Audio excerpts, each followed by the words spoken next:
Bonjour Cotonou, bonjour le Bénin, bonjour l'Afrique tout entière. Mesdames, Messieurs, bienvenue. Merci de nous rejoindre dans cette émission en direct de Cotonou, une émission consacrée à la présidentielle de 2011 au Bénin. Période électorale, moment crucial dans la vie de tout État. Le Bénin cité comme modèle de démocratie en Afrique. Pourra-t-il faire mieux là où certains ont basculé dans la contestation et dans la violence? En tout cas, Africa 24 a décidé de vous faire vivre toutes les étapes du processus électoral en cours. C'est pourquoi chaque soir, en direct de ce plateau, je serai toujours avec Samantha Ramsami. Bonsoir Babilas, bonsoir à tous. Ravi de vous retrouver cette fois en direct de Cotonou pour une nouvelle série de débats consacrés à la présidentielle au Bénin. Nous avons choisi comme premier thème la démocratie, le fonctionnement des institutions. Pour en débattre sur ce plateau, nous accueillons le ministre chargé des relations avec les institutions, Monsieur Zakari Bababodi. Vous représentez ici le candidat de la mouvance présidentielle, le président sortant, Yali Boni. Bienvenue sur ce plateau. Bonjour madame, merci. À vos côtés, maître Raymond Doussa, représentant du candidat Abdoulaye Biou-Tchiané. Bienvenue à vous. Merci à vous. Face à vous, nous accueillons M. Gaston Zossou, représentant du candidat unique de l'Union Fait la Nation, Adrien Oumbedji. Bienvenue sur ce plateau. Merci. Et puis à vos côtés, nous accueillons maître Agathe Afounion-Ago. Vous êtes donc avocate et vous représentez ici la société civile. Bienvenue à vous, madame. Les réactions des téléspectateurs sont les bienvenues dans cette émission. Ils peuvent nous écrire aux différentes adresses. Et nous lançons, Babilas, ce soir une nouvelle rubrique, le 7 à vous. Rendez-vous à la fin de cette émission. Nous en consacrerons les 7 dernières minutes à la lecture de vos mails et de vos questions que vous pouvez envoyer à l'adresse suivante, benin2011@africa24tv.com, et puis à votre disposition notre page Facebook, facebook.com/africa24tv. Démocratie et fonctionnement des institutions. À l'issue de cette émission, nous devons être en mesure de répondre à la question: est-ce que le Bénin est toujours le modèle de la démocratie en Afrique? Mais avant, on devrait avoir un élément d'illustration, Samantha. Tout à fait, retour sur 2 décennies de démocratie au Bénin. Point de départ, la conférence des forces vives de la nation en février 1990. Celle-ci a ouvert la voie à la démocratisation du pays, comme nous l'expliquent Cheralioa Tawena et Franck Noudofina. La démocratie béninoise a un tournant historique. Havre de paix, le Bénin a à son actif plus de 2 décennies de démocratie, marquée par l'alternance au pouvoir et la liberté d'expression. La conférence des forces vives de la nation de février 1990 a été un élément catalyseur de l'adoption du régime démocratique. Mais à la veille de la présidentielle de 2011, des questions se posent. Que reste-t-il des institutions et de leur action de régulation de la démocratie? Les multiples blocages au Parlement et les marches de contestation sur la Cour constitutionnelle en sont quelques illustrations.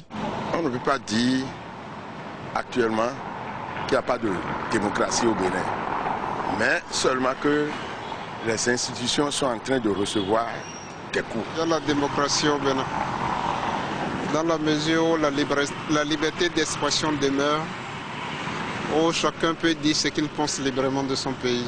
En fait, il y a une démocratie au Bénin, selon moi. Mais vu l'atmosphère actuelle, par rapport aux élections, il y a une inquiétude dans les rangs des citoyens. Cité en exemple sur le continent, le Bénin a les caractéristiques des pays démocratiques. Une constitution qui favorise le multipartisme et la liberté d'expression. Il dispose aussi d'un certain nombre d'institutions prévues par la Constitution. La classe ouvrière pense qu'en dépit des récents remous, la démocratie est effective au Bénin. Sur le plan politique, nous avons connu des avancées. Sur le plan de la démocratie, nous ne pouvons pas nier cette évidence. Chaque camp cherche à tirer le drap de son côté. Donc, c'est une manifestation. Ça prouve que notre démocratie est aussi en avance. C'est une expression aussi de la démocratie, les marches. La société civile qui défend les intérêts des citoyens joue un rôle important dans le suivi du processus démocratique. À la veille de la présidentielle, elle s'active et porte un regard critique mais plein d'espoir. Sans l'activisme des acteurs de la société civile, le Bénin ne serait pas là où il est dans son processus démocratique. On ne peut pas instituer un régime démocratique et le confier, et confier ses règles, son mode de fonctionnement à des personnes qui ne sont pas honnêtes. La démocratie au Bénin reste encore un espoir, hein, elle reste encore une espérance, mais c'est quand même l'essentiel, hein, qui n'espère pas ne vit pas. Hein, elle n'est pas encore une réalité. La tension électorale est palpable, mais les ténors de la classe politique tentent de trouver un terrain d'entente pour des élections apaisées. Les avis s'accordent tout de même sur un point, il faut préserver les acquis de la conférence nationale. Madame Afouignon, dites-nous, comment se porte aujourd'hui la démocratie béninoise selon vous?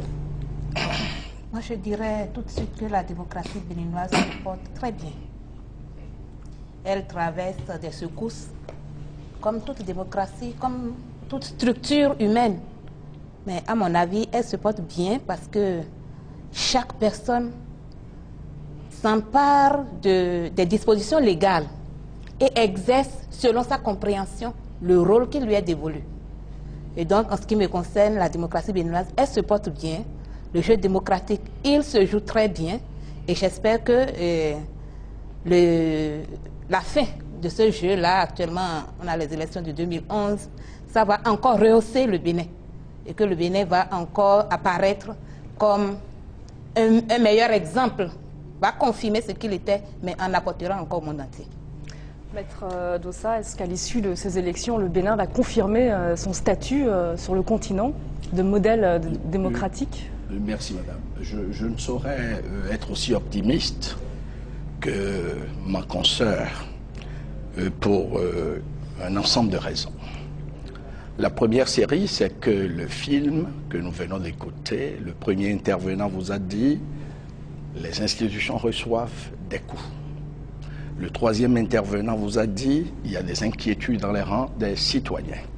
Et Maître Djogbenou, mon autre confrère, vous a répondu si la société civile n'était pas active, il n'y aurait plus de démocratie.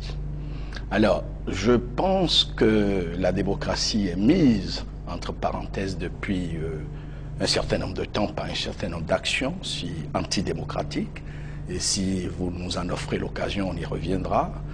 Pour moi, les choses se passent très mal car il y a une belle constitution, mais que le pouvoir a du mal à respecter.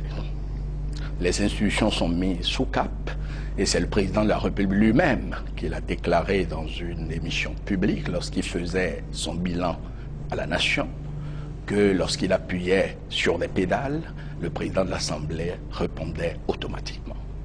La Cour constitutionnelle est vue aujourd'hui dans l'opinion, d'une manière générale, comme un appendice du pouvoir, au point de se substituer aux autres institutions de l'État, notamment à l'Assemblée nationale. Donc pour moi, ça se passe mal, mais grâce à l'action de la société civile, bien évidemment, grâce à l'action d'une opposition déterminée à ce que notre démocratie ne soit pas corrigée, et grâce aux centrales syndicales, je rends hommage à toutes ces forces, nous allons nous en sortir. Merci, M. Dossa. M. Zossou, dites-nous entre le superlatif de Mme Afouignon et le pessimisme de M. Dossa, où est-ce que vous vous situez dans tout ça? Merci beaucoup. Je pense que M. Dossa n'est pas pessimiste, il est juste réaliste. Ah. Et moi, je vais être factuel.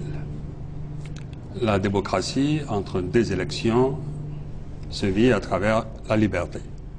Et le point de concentration de la liberté pourrait bien être la presse. La presse, elle est publique, la presse, elle est privée. Aujourd'hui, chez nous, la presse publique, la télévision nationale, n'est plus un organe de service public, mais la voix de son maître. C'est-à-dire disons que à la télévision du Bénin aujourd'hui, on assiste à des émissions où 4 invités sont là, les 4 sont d'accord entre eux, ils sont d'accord avec le journaliste, ils se passent les mots, ils se congratulent, une vraie torture pour l'intelligence, et c'est ce qu'on nous sert. La démocratie, de mon point de vue, comme l'a dit Maître Dossa, depuis ces années, moi j'aime mieux dater le bal et en désigner le vecteur pathogène est mise en péril. Mise en péril parce que précisément l'inconduite politique n'autorise plus les dirigeants d'aujourd'hui à nous laisser nous exprimer librement. Aujourd'hui, on est vraiment à l'étroit. Il y a péril. Il y a même que l'autre aspect de la liberté, manifester, dire dans la rue « je ne suis pas content », ce n'est plus accordé. Les marches sont cantonnées. Les marches sont interdites. Il y a quelques petites années dans ce pays, peut-être parce que ce sont des paysans, on n'en a pas parlé suffisamment, qui se réunissaient pour renouveler les instances de leur coopérative, ont été fusillés de dos. 5 sont tombés et sont morts. Vous parlez de quelle période, là? Je dis, dans notre pays, il y a environ 2 ans, je crois le 9 décembre 2010, ou plutôt 2009, les paysans d'une coopérative à Didagba, dans la commune d'Adiawere, se sont réunis pour renouveler leurs instances dirigeantes. Et là, des gendarmes arrivent et tirent dessus. 5 sont tombés, tous ont reçu, à l'exception d'une victime, des balles dans le dos. Donc des personnes qui fuyaient. J'ai vu personnellement des survivants, dont une survivante qui portait une grossesse jumellaire. Elle a reçu une balle dans la région lombaire qui est sortie par devant. Le dossier n'a pas été instruit. Parce que, aujourd'hui, la justice est instrumentalisée. Ce n'est plus la démocratie. Pour dire vrai et être sincère, nous sommes en péril. Seulement, nous avons encore la possibilité de veiller et de livrer bataille. Et c'est ce qui se fera, je l'espère, dans la douceur. Merci, M. Zosso. Samantha. Monsieur le ministre, vous avez entendu certains représentants des candidats sur ce plateau. À les entendre, le génie béninois est en péril et le pouvoir est directement visé. Que leur répondez-vous? Madame, vous voyez que je suis en train de sourire. Je suis en train de sourire parce que, voyez-vous, quelqu'un qui se prononce sur un plateau de télévision à l'intérieur du Bénin et qui dit qu'il n'est pas libre de se prononcer. Il n'est pas libre de se prononcer. Alors qu'il se prononce. S'il vous plaît, s'il vous plaît. Laissez monsieur. S'il vous plaît. Bababodi finir. Moi, j'estime. Je vous en prie, monsieur Bababodi. Je pense que la démocratie et le fonctionnement de la démocratie se mesure à l'aune du fonctionnement des institutions. Je mets mes contradicteurs ici présents au défi de me dire que les institutions prévues par notre Constitution ne fonctionnent pas normalement. De me dire par exemple que dans notre pays, il n'y a pas des élections aux dates fixées par la Constitution. La prochaine, c'est le 6 mars 2011, c'est-à-dire dimanche prochain. Alors, lorsque dans un pays qui se dit démocratique, les institutions fonctionnent normalement, les élections ont lieu à bonne date, est-ce qu'on peut douter que ce pays-là est véritablement un pays démocratique? J'ai entendu dire que la démocratie est mise en parenthèse parce que l'Assemblée nationale ou la Cour constitutionnelle serait l'appendice du pouvoir. J'estime et je crois qu'on va nous donner des exemples précis de cette affirmation parce que ça ne fait pas, excusez-moi l'expression, je ne sais pas s'il y a un autre mot pour le dire, ça ne fait pas sérieux d'affirmer des choses qui n'existent pas. Ça ne fait pas sérieux d'affirmer des choses qui n'existent pas parce que je dis, lorsque l'on vous parle des marches interdites, dans quel pays du monde, dans quel pays démocratique, une manifestation de rue n'est pas régie par une loi? C'est vrai, dans notre pays, il n'y a pas à demander une autorisation pour la marche. Je mets quiconque au défi ici de me dire qu'on a prétexté d'un manque d'autorisation pour empêcher une marche. Mais lorsque vous voulez faire une marche, il y a quand même une autorité de police. Lorsque l'ordre public est menacé, la loi, sous tous les cieux, la loi donne pouvoir aux autorités en charge d'assurer l'ordre public, donc de réguler cette marche-là. Et ça, c'est pour ce qui concerne la marche. Je vais demander à Mme Afounion, avec les affirmations faites par M. Zosso, est-ce que vous vous retrouvez un peu là-dedans? Qu'est-ce que vous pouvez dire? Merci, monsieur le journaliste. C'est vrai que moi, j'assiste à des débats aujourd'hui, je dirais à des combats rangés de la classe politique. Mais ces combats rangés ne nous permettent pas de faire des affirmations aussi dangereuses pour notre nation. J'ai ouï dire que la liberté n'existerait pas, la liberté de presse. Je pense qu'aujourd'hui au Bénin, il y a au moins une 50aine de quotidiens. Il y a 4 télévisions, dont une nationale. Il y a une panoplie de radios privées et une radio nationale. Dans ces circonstances-là, on ne peut pas dire qu'il n'y a pas la liberté de presse. Et tous les jours que vous suivez les informations, vous verrez que déjà à 7 heures du matin, des informations d'une chaîne à une autre, selon que l'on est d'un côté ou d'un autre, des affirmations se font, des manifestations se font et la presse relaye ces informations-là et ces événements-là. Donc, question de la liberté de la presse, moi je n'ai pas vu qu'au Bénin aujourd'hui, la presse n'est pas libre. Deuxième chose, j'ai entendu dire qu'au Bénin, on n'est pas libre d'expression.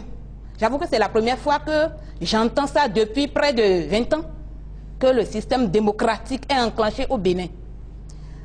Vous êtes journaliste, je suppose que vous suivez également tout ce qui se passe au Bénin et que vous avez l'occasion. Oui. Monsieur Joshua a été un peu plus précis, il a estimé qu'il y a eu des avancées, mais il y a des inquiétudes. C'est ce qu'il a introduit. Il a dit qu'il y a des choses qui ont été faites. Oui, je suis d'accord. Oui. Qu'il y a énormément d'avancées. Oui. Y a-t-il des inquiétudes au niveau de la radio nationale ou de la télévision nationale? Moi, j'ai l'occasion de suivre, en tant que téléspectateur, auditeur de radio, des éléments dans lesquels des personnes de la mouvance et des personnes de l'opposition interviennent à la télévision. Qu'en est-il alors des manifestations qui sont organisées et qui, selon M. Zossou, les auteurs auraient été fusillés, même des balles dans le dos? Vous avez eu vent d'une situation pareille? Je n'ai pas eu vent de l'information. Ce que je sais, c'est que quand je prends l'année 2010, l'année civile 2010, je peux dire que le nombre de manifestations publiques qui ont été enregistrées dans Cotonou tout seul, si on va faire une évaluation, ça ne peut pas être en dessous de 100. Mais est-ce qu'elles ont été réprimées, justement?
Retour au débat, et vous l'avez constaté, donc les Béninois sont à l'affût de la moindre information concernant cette campagne électorale. Ils sont passionnés par cette présidentielle.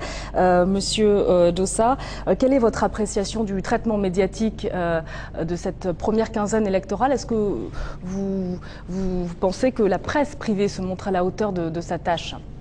Oui, tout à fait, mais avant d'y arriver, vous me permettez de redire un mot sur la parodie de démocratie, où on vous a dit que les institutions fonctionnaient bien. Je dis, ça ne fonctionne pas bien. Je donne deux exemples. Le président, qui est une autorité administrative, prend une décision pour interdire l'exécution des décisions de justice. Est-ce que la justice fonctionne bien? Ça n'existe nulle part.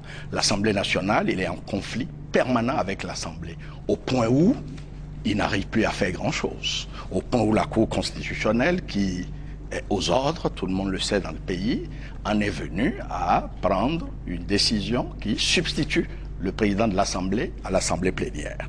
Bref, en ce qui concerne la couverture médiatique, je crois que la presse privée fait ce qu'elle peut. Fait ce qu'elle peut. Mais vous observerez toujours qu'il y a un traitement inégalitaire en ce qui concerne la couverture du président de la République lorsqu'il s'agit de la presse publique par rapport aux autres candidats. Cela est manifeste. Oui. Mais la presse privée, elle, par rapport aux moyens dont elle dispose, fait ce qu'elle peut. Mais M. Dossa, moi j'ai un problème, la question je vais l'adresser à Mme Afouillon. On dit que les institutions sont sous ordre. Et je voudrais remonter à la manière dont on désigne les membres qui constituent ces institutions-là. Est-ce que les institutions sont créées pour être sous ordre, ou bien ce sont les institutions elles-mêmes qui décident d'être sous ordre, ou bien comment est-ce que vous expliquez cela? D'abord, est-ce que vous pensez que les institutions sont sous ordre? Si oui, comment est-ce qu'on en arrive là, Mme Afouillon? Merci, monsieur le journaliste. Vous permettez que je ne partage pas l'opinion de mon confrère Dossa sur la notion d'institution sous ordre. Cela serait un peu de ma part une injure aux hautes personnalités qui incarnent ces différentes institutions. Les membres de l'Assemblée nationale sont désignés selon les termes fixés par notre Constitution et par les lois qui sont votées périodiquement, presque à l'occasion de toutes les élections. Il y a les règles générales, il y a les règles particulières qui sont votées.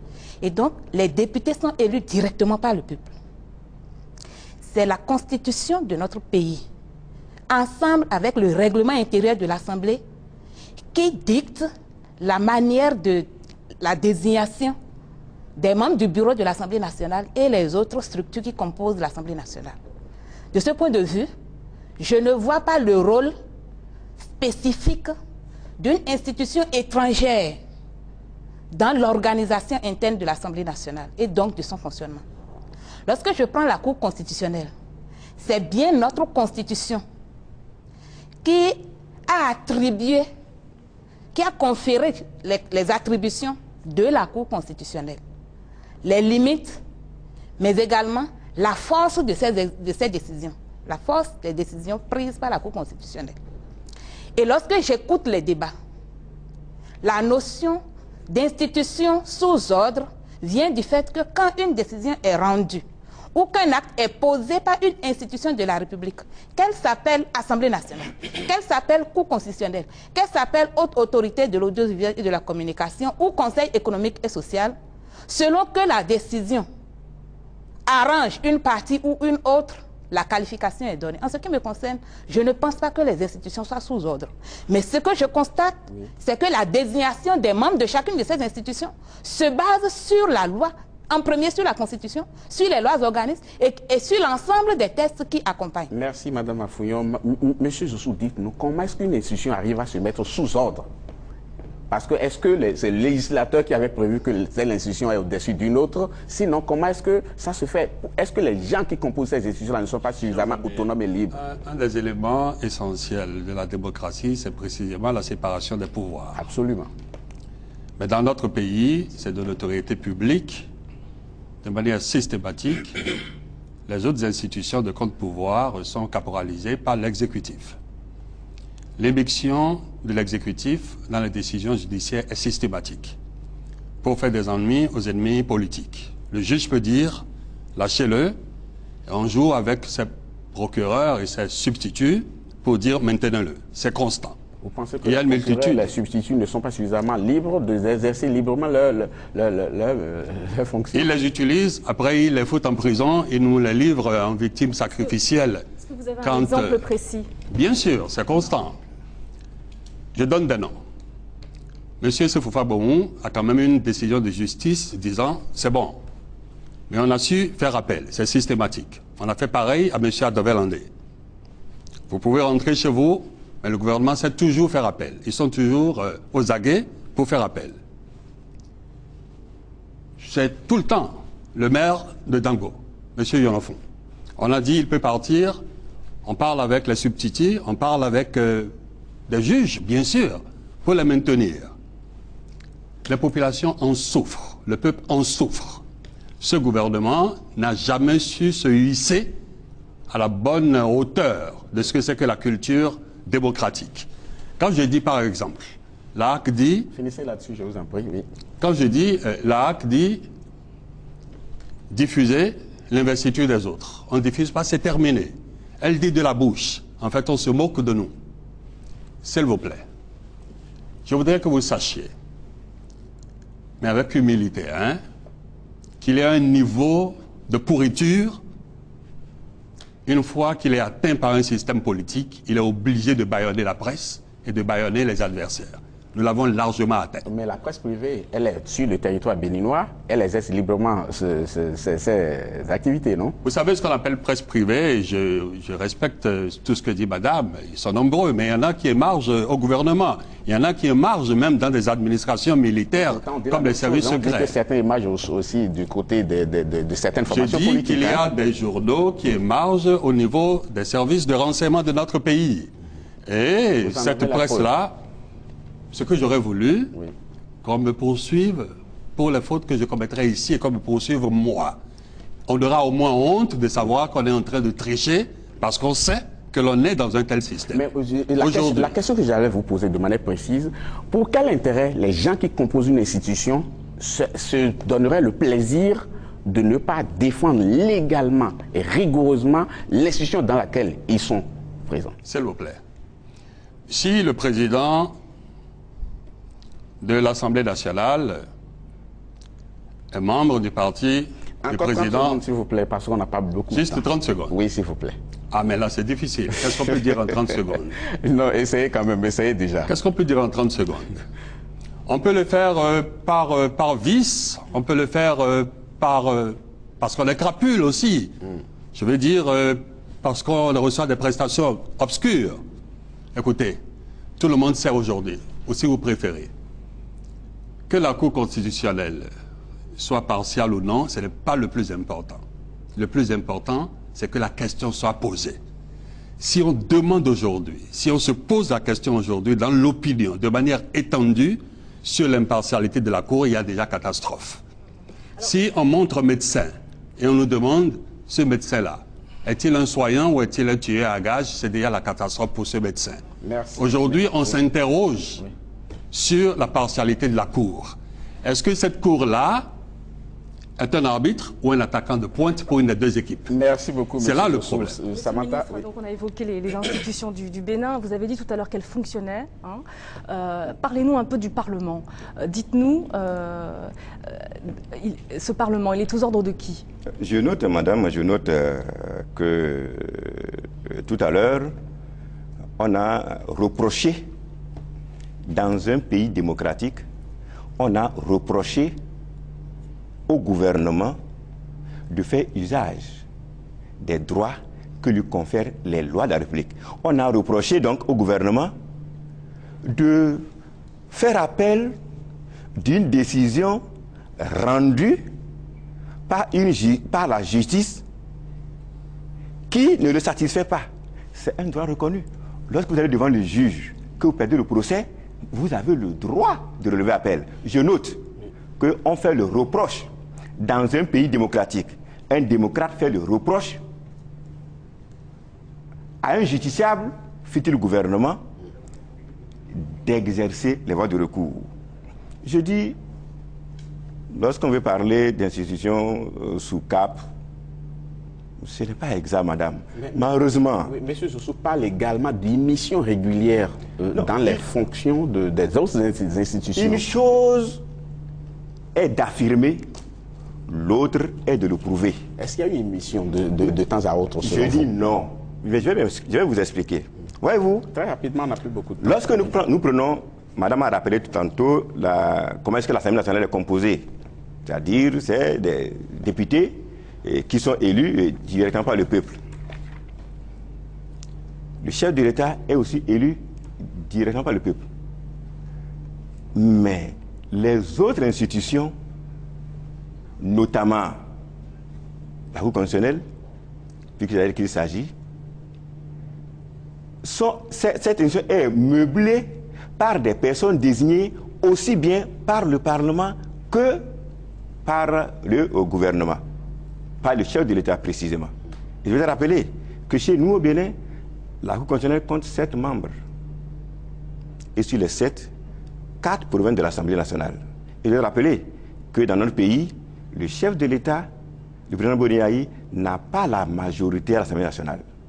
Voilà, alors justement... Alors donc, dire qu'il fait immixtion dans le fonctionnement de la Cour constitutionnelle ou du Parlement, c'est une vue de l'esprit.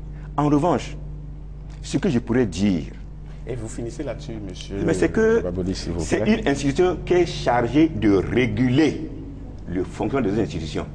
Et ici, sur ce plateau, je mets au défi quiconque démocrate sincère peut dire qu'il est satisfait, qu'il est heureux, qu'il est content du fonctionnement de notre Assemblée, transformé, si ce n'est pas en réfectoire, mais c'est quand même transformé en salle de musique. Mais lorsque la Cour constitutionnelle intervient pour dire cela, ce n'est pas bon, on estime que la Cour constitutionnelle interfère. Qu'est-ce qui s'est passé justement? Parce qu'il faut que je précise. Vous ne pouvez pas avoir le temps de pouvoir nous expliquer. S'il vous plaît, il faut que je précise. Oui, on reviendra peut-être. Le Parlement fonctionne avec des secrétaires parlementaires. Je suis malheureusement obligé de le dire. On reviendra à vous, M. Babodi. On va d'abord penser à nos téléspectateurs qui nous envoient des messages par des mails. Oui, des mails, et puis sur notre page Facebook également. Donc on va faire lecture de tous ces messages dans un instant. Tout de suite, c'est à vous. Oui.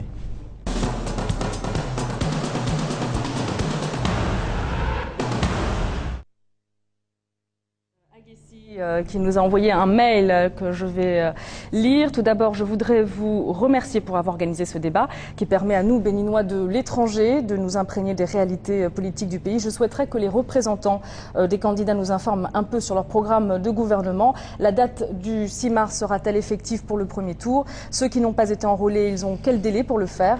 Le débat prend déjà une tournure politique et je souhaiterais plutôt que les participants pensent à la population qu'aux intérêts personnels. Mail de Noël du Bénin, je suis béninois et j'aime tellement ce pays et je ne veux pas le voir un jour en feu. Je voudrais dire à nos frères politiciens qu'ils ont le devoir de dire à leurs militants d'éviter les injures et je dis aux autres de ne répondre à aucune provocation pour que la paix règne toujours dans notre cher et bon pays, le Bénin.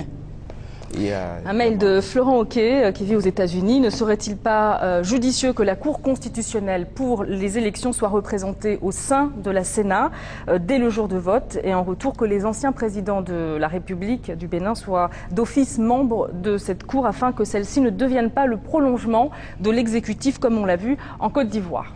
Ne pensez-vous pas que la date de l'élection devrait être fixée par le président de l'Assemblée nationale qui prendrait les rênes du pouvoir 3 mois avant l'élection pour l'organiser s'il n'est pas candidat? On va faire un dernier tour de table rapidement pour permettre aux uns et aux autres de nous dire par rapport au thème de ce jour ce qui est prévu dans votre programme. Monsieur Dossa, dites-nous dans le projet de société de votre candidat, qu'est-ce qu'il a prévu au niveau du fonctionnement des institutions?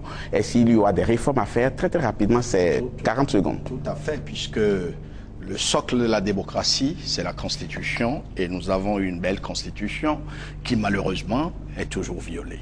Donc nous pensons asseoir notre gouvernance sur le respect absolu de la Constitution, c'est déjà important. Deuxième chose, pour éviter le cafouillage qui s'observe aujourd'hui au sommet de l'État, mon candidat a prévu de créer un poste de Premier ministre qui assure plus de visibilité et de lisibilité à l'action gouvernementale, plus de coordination. Aujourd'hui, il y a 2 ministres d'État, on ne sait pas tellement qui dans l'ordre vient, l'ordre protocolaire dépasse l'autre, c'est un cafouillage, on ne comprend rien, nous voulons remédier à cela. Ensuite, nous pensons... 30 secondes. Oui, nous pensons renforcer les institutions de contre-pouvoir et bien évidemment éviter les immixtions tonitruantes du pouvoir actuel dans le fonctionnement. Pardon? De quelles institutions? Les institutions de contre-pouvoir. La Cour constitutionnelle est une institution de contre-pouvoir. La presse, nous avons dépénalisé les délits de peine pour que les journalistes se sentent un peu plus libres. Nous allons revisiter les institutions comme la HAC et éviter une immixtion tonitruante pour respecter le principe sacro-saint de la séparation des pouvoirs. Merci. Monsieur Zossou, quelles sont les réformes que votre candidat prévoit pour renforcer les capacités institutionnelles de votre pays? J'ai appris récemment que les règles démocratiques n'ont de la valeur qu'à la faveur de l'intégrité personnelle des personnes qui sont chargées de les mettre en œuvre.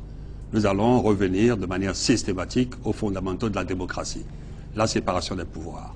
Notre Constitution, elle est excellente. Nous sommes en difficulté parce que les personnes aujourd'hui en charge ont décidé de saper la démocratie que nous avons mise en marche depuis 10 ans. Merci. Merci, Monsieur Zossou. Monsieur Bababodi, dans le projet de société de votre candidat, qu'est-ce qu'il a prévu en matière de réforme institutionnelle? En matière de réforme institutionnelle, nous pensons, et nous avons prévu plutôt, qu'il va falloir procéder à la révision de notre Constitution. Il faut réviser certains aspects de notre Constitution. Et pourquoi? Pour quand même permettre de redéfinir les critères d'éligibilité de ceux-là que nous avons nous représenter dans les institutions de la République. Il vous reste 45 secondes. Mon confrère à ma droite est avocat. Parlez du projet de votre candidat. Mon confrère à ma droite est avocat. Il sait que s'il devenait par exemple député, il sera désormais interdit de prendre des dossiers contre l'État et ses démembrements. C'est aussi bien qu'il doit plus être voté pour empêcher les opérateurs économiques qui ont une grande influence, qui ont de grands contrats avec l'État ou qui interviennent dans les secteurs vitaux de l'État. Il faut qu'il ne va plus intervenir pour réglementer la position qu'il va pouvoir avoir à l'Assemblée, c'est-à-dire est-ce qu'ils peuvent être élus députés ou non. Je pense qu'il faut le faire. La loi sur la corruption paraît très importante. Il faut que cette loi puisse être votée pour qu'enfin nous puissions avoir dans l'arène politique des hommes très crédibles. Je rappelle que ici, dans ce pays, le chef de l'État s'est auto-flagellé en envoyant des ministres de son gouvernement, des députés de sa mouvance, pour qu'ils soient châtiés devant la Cour de justice. Mais malheureusement, les lois telles qu'elles sont faites aujourd'hui ne permettent pas, et l'Assemblée n'a pas pu le faire. On va donner la parole à Maître Affouillon. Quel message vous souhaitez adresser aux représentants des candidats ici même sur ce plateau, de manière à ce que la société civile soit impliquée dans la consolidation de la démocratie au Bénin? Merci Madame le journaliste. Ce que je voudrais dire aux différents candidats, vous voyez, le Bénin est très riche en intelligence et en patriotisme. Il y a tellement de personnes qui souhaiteraient donner leur vie pour gouverner ce pays. Je voudrais dire à chacun d'entre eux de se souvenir de la population béninoise, des personnes, les individus qui composent la population béninoise.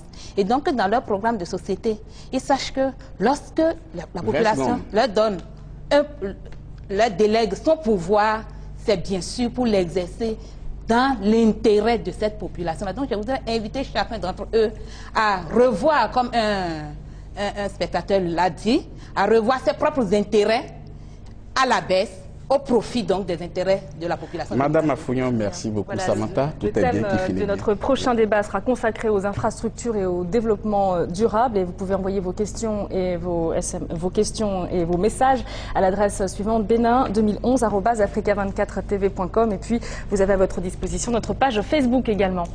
Madame Affouillon, Monsieur Zossou, Monsieur Dossa, Monsieur Bababodi, merci beaucoup d'avoir été des nôtres pour cette émission. On n'a pas tout dit, certainement on aura le temps de le poursuivre. Ce sera tout pour cette émission. Samantha, merci beaucoup d'avoir été là aussi. Nous remercions tous ceux qui ont contribué à la réalisation et à la production de cette émission. Demain, c'est un autre jour, demain, une autre émission. Nous laissons en compagnie des programmes d'Africa 24. Tout de suite, un nouveau journal sur Africa 24. À bientôt.